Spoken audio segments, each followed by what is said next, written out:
Go and count them. The plug-ins in your outlets, the spray cans under the sink, the gel jars in the bathroom, the car vent clip, the scented candles, the fabric refresher, the little cardboard tree, the reed diffuser on the shelf. Add them up. Most homes have somewhere between 5 and 15 products whose entire purpose is to make the house smell like something other than what it actually smells like. And here's the question almost nobody stops to ask. If your home were genuinely clean, why would you need any of them? Now walk into a Japanese home, small, ordinary, nothing special. And the first thing you'll notice, though it takes a moment to identify because it's an absence rather than a presence, is that it doesn't smell like anything. Not lavender, not fresh linen, not vanilla or citrus or ocean breeze, nothing at all. The air is simply clean and neutral. And still, that's not an accident. And it's not luck. It's the entire philosophy, and it's the opposite of how the rest of the world approaches smell. Because Japan figured out something the air freshener industry has spent decades and hundreds of millions of dollars ensuring you never quite realize. An air freshener does not remove an odor. It adds a second odor on top of the first one. You aren't cleaning your air. You're layering perfume over a problem that is still, right now, sitting somewhere in your house producing smell. Today, I'm going to show you exactly what Japanese homes do instead, how they achieve air that genuinely smells like nothing, using almost nothing for almost no money. And stay with me, because I'm going to tell you the single most common source of household odor that almost nobody ever checks, and it's very likely producing a smell in your home right now. Before we go on, a quiet note. The Japanese home was never really about the method. It's about a home that lets you rest, instead of one more thing to keep perfect. I wrote a small book on that idea, Wabi Sabi, Finding Peace in an Imperfect Life. First link below, if it calls to you. For now, let's keep going. First, the trick that's been played on you. Before the solutions, you need to see the trap clearly, because you can't escape it until you do. The air freshener industry sells one product with one mechanism: fragrance. That's it. A plug-in doesn't neutralize anything. It evaporates scented oil into your air. A spray doesn't eliminate an odor. It briefly overwhelms your nose with a stronger competing smell. A gel jar slowly releases perfume.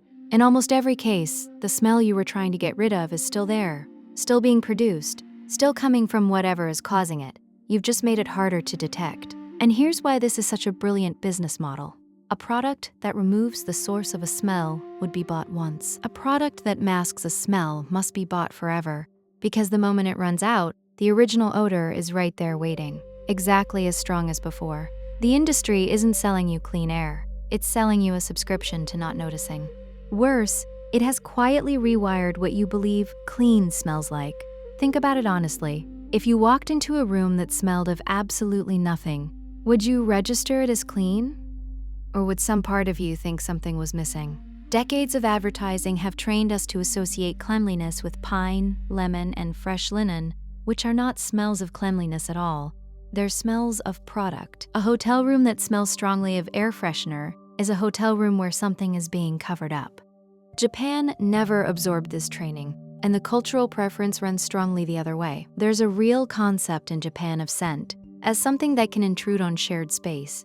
Strong fragrance is widely seen as an imposition on the people around you, rather than a mark of freshness. Consumer preference there leans decisively toward the unscented and the subtle. The ideal is not a pleasant smell. The ideal is no smell, which leads to the single most important idea in this video, and once you accept it, everything else follows. Clean does not have a scent. Clean is the absence of scent. If a room needs fragrance in order to seem clean to you, the fragrance is doing the job the cleaning was supposed to do.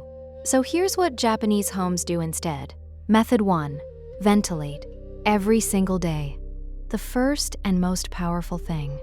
And it costs absolutely nothing. Japanese homes open their windows daily, often first thing in the morning, sometimes only for a few minutes, and typically as a non-negotiable habit, rather than an occasional thing. Air is let in, and stale air is let out. Here's the mechanism people underestimate. Odor molecules don't vanish on their own. They accumulate in still, enclosed air, and in a sealed home they simply build up over hours and days. That indefinable, closed-up smell in a house that hasn't been aired isn't dirt. it's concentration. Every cooking session, every damp towel, everybody in the room contributes molecules to air that has nowhere to go. Ventilation solves this in the most direct way possible. It physically removes the odor-carrying air and replaces it. Not masking, removal. 5 minutes with a window open while you get dressed does more for how your home smells than any plug-in ever will. And it costs nothing but the act of opening a latch. In humid seasons, it does something even more important, which is drop the moisture level. And moisture, as we're about to see, is the real villain of this entire story. Instead of a plug-in, open a window for 5 minutes every morning. Free, and it removes rather than masks. Method 2. Find the source and remove it. This is the core discipline, and it's where the Japanese approach diverges most sharply from the Western one. When something smells, the Japanese instinct is to locate what is producing the smell and eliminate it. The Western instinct is to spray something. That's the whole difference. And it explains why one approach requires an endless supply of products and the other doesn't. Because here's the truth. A smell is information. It's your nose telling you something in your home needs attention. Something is decaying, damp, dirty, or trapped. Spraying fragrance over that message doesn't resolve the problem. It just disables your ability to detect it. And so the problem continues, quietly, sometimes for months or years, growing worse behind a wall of vanilla. The Japanese practice is to treat the smell as a signal and go find it. Which brings us to the tease I promised you, the single most common source of household odor that almost nobody ever checks. Method 3. It's almost always moisture, and it's almost always the sink. Here it is. If your home has a smell you can never quite locate, the odds are overwhelming that it's coming from somewhere wet. The odors that plague homes, that sour, musty, indefinable background smell, are overwhelmingly produced by bacteria and mildew. And these require one thing above all else to grow: moisture. Not dirt, not neglect. Water, sitting somewhere warm, with a bit of organic residue. Now consider how many places in your home are quietly wet for hours every day. The kitchen sink, damp overnight, holding traces of food, the drain and its catch, where food debris sits and rots, the dish sponge, permanently saturated, the bath mat, pressed flat and damp on the floor, towels that never quite dry, the bathroom after a shower with the door closed, the washing machine seal. Each one is a small factory for exactly the bacteria that produce that smell, and none of them will ever be fixed by an air freshener. This is why the Japanese habit of drying the sink every night is such a revelation to people. 15 seconds with a cloth, basin, rim, faucet, and you've removed the single condition the odor requires, not the smell. The condition that creates the smell. Same with standing the sponge upright to dry, hanging the bath mat so air reaches it, leaving the bathroom door open after a shower so trapped moisture can escape, and emptying the sink drain catch instead of letting food sit in it overnight. Do those 5 things, and an enormous share of household odor simply stops being produced. Not covered, stopped. And you'll notice something strange. The house doesn't smell fresh. It smells like nothing at all, which is exactly right. Instead of a spray, find what's wet and dry it. Moisture is the source of most household smell. Method 4. Absorb it. Don't perfume it. When Japanese homes do use something for odor, it's almost never a fragrance. It's an absorber, something that pulls odor molecules out of the air rather than adding new ones. The traditional and genuinely Japanese version of this is charcoal. High-quality Japanese charcoal, the kind associated with the Binchotan tradition, has long been used in homes as a natural deodorizer, placed in rooms, cupboards, refrigerators, and shoe cabinets. Its porous structure gives it an enormous internal surface area, and that structure traps odor molecules and moisture from the surrounding air. It's silent, requires no power, produces no scent of its own, and works continuously for a long time. The everyday equivalent available anywhere is baking soda, which neutralizes odor molecules chemically rather than masking them. A small open container in the fridge, under the sink, in the bin, or in shoes, works quietly and continuously for roughly $1. For fabrics, sofas, carpets, mattresses, sprinkling it on, leaving it 15 to 20 minutes, and vacuuming it up actually pulls the smell out of the fibers, which is something no fabric spray can do. A fabric refresher perfumes a smell that is still living in your couch. Baking soda removes it. Notice the philosophical difference. A plug-in adds, an absorber subtracts. One fills your air with more molecules, the other takes molecules away. Japan's approach is subtraction, every time. Which is also why the result is neutrality rather than fresh linen. Instead of a plug-in, use charcoal or baking soda. Absorption removes, fragrance only adds. Method 5. Stop the smell at the door. This one is easy to overlook, and it's why Japanese homes start from a cleaner baseline than most. Shoes come off at the entrance, always. And beyond the dirt and bacteria this keeps out, there's an odor dimension people rarely think about. Shoes carry smell. Everything you've walked through is on those soles, and shoes themselves, worn all day, are among the more odorous objects a person owns. Leaving them in a designated spot at the door, rather than walking them through the house and parking them in a bedroom closet, keeps a significant source of household smell contained in one small area. Japanese homes frequently keep charcoal or a deodorizer in that shoe cabinet for exactly this reason, treating the entryway as a place where odor is contained and absorbed, rather than allowed to disperse through the home. It's the same logic as everything else here. Deal with the source at the boundary before it can spread. Instead of spraying the hallway, keep shoes at the door and put an absorber in the shoe cupboard. Method 6. Air your fabrics. They're holding the smell. Here's a source almost nobody considers. Fabric absorbs odor and holds it, and most homes are full of fabric that never gets aired. Japanese practice includes regularly airing bedding, futons hung out in the sun, quilts and pillows aired, mattresses given a chance to dry. The reason is straightforward. Your body releases a considerable amount of moisture into your bedding every single night, sealed under a duvet, day after day. That dampness feeds exactly the mildew and dust mites that create a musty smell, a smell you then sleep with your face in for 8 hours. The same applies elsewhere.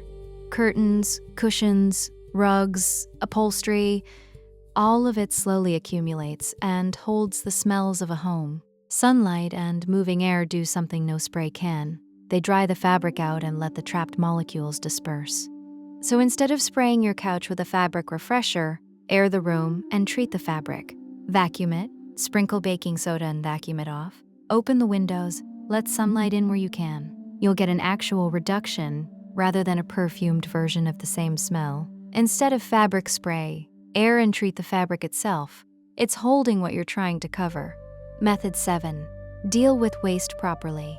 The last practical source, and the most obvious one people still get wrong. In Japan, household waste is sorted carefully and dealt with as a system rather than an afterthought, and bins are emptied before they become a problem rather than after. The instinct is to prevent the conditions for odor rather than respond to it. Practically, this means a few things. Take the bin out while it's still a quick, clean task, not when it's overflowing and starting to announce itself. Keep the bin itself clean. The container often smells worse than the bag, and almost nobody ever washes theirs. Don't let food waste sit, especially in warm weather. And keep an absorber in the bottom of the bin. Every one of these is prevention rather than masking, and it's worth noting that a bin left too long is a very common source of a kitchen smell people spray over for weeks without ever addressing. Instead of a bin deodorizer spray, empty it early, wash the container, and put baking soda in the base. Why you can't smell your own home, and why this matters. There's one more thing worth understanding, because it explains why so many people end up buying far more fragrance than they realize they need. Your nose adapts. When you're exposed to a smell continuously, the receptors responsible for detecting it gradually stop reporting it, a phenomenon usually called olfactory adaptation. And most of us know it as nose blindness. It's why you can't smell your own home, your own perfume after 20 minutes, or the inside of your own car. Your brain has decided that constant, unchanging information isn't worth flagging, and filters it out. This creates two problems at once, and they compound. First, it means you genuinely cannot judge how your house smells while you're in it. The only honest test is to leave for a few hours and walk back in. Those first 10 seconds before your nose adapts again are the only accurate reading you'll ever get. Everything else is guesswork. Second, and more importantly, it means fragrance products train you upward. Because you adapt to the air freshener too, its scent fades from your awareness within days. So you add another one, or a stronger one, or a spray on top of the plug-in. Meanwhile, the visitor walking into your home is hit by a wall of scent you can no longer perceive at all. This is how homes end up with 15 fragrance products, not because anyone decided to, but because each one disappeared from the owner's awareness while remaining perfectly obvious to everyone else.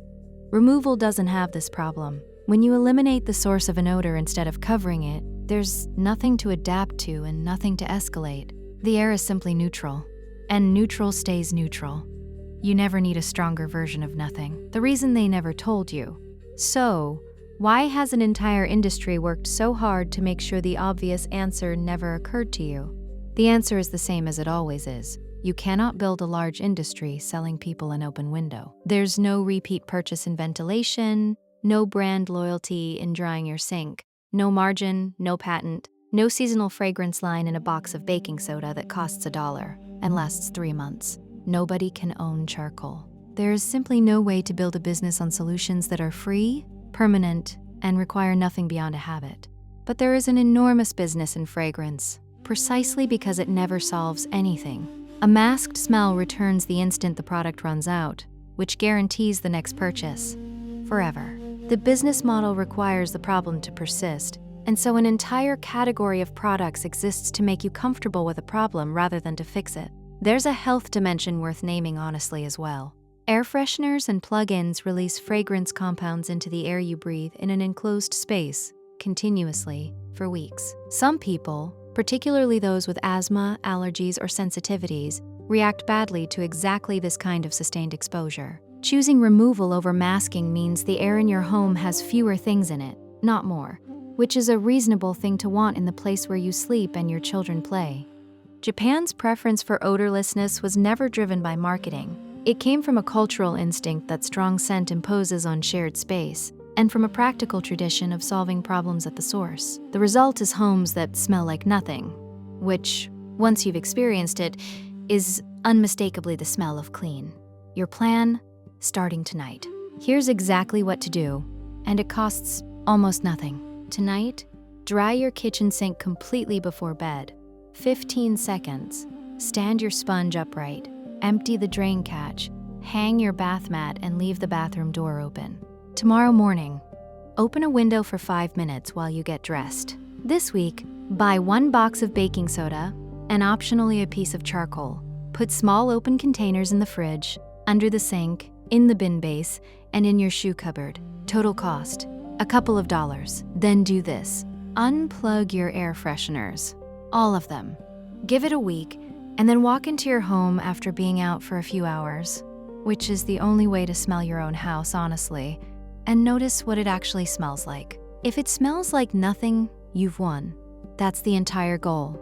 And you'll have achieved it not by adding a single thing to your air, but by removing the things that were making it smell in the first place. Because that's the difference in one sentence. The rest of the world adds a smell to hide a problem. Japan removes the problem and lets the air be nothing at all. Now I want to hear from you, and be honest. How many air fresheners, plug-ins, sprays, and candles are in your home right now? Count them and put the number in the comments. I have a feeling some of these are going to be genuinely shocking. And if this saved you money, or spared you from breathing something you didn't need to breathe, send it to one person whose house you've walked into and thought, that is a lot of vanilla for a Tuesday. I'll see you in the next one.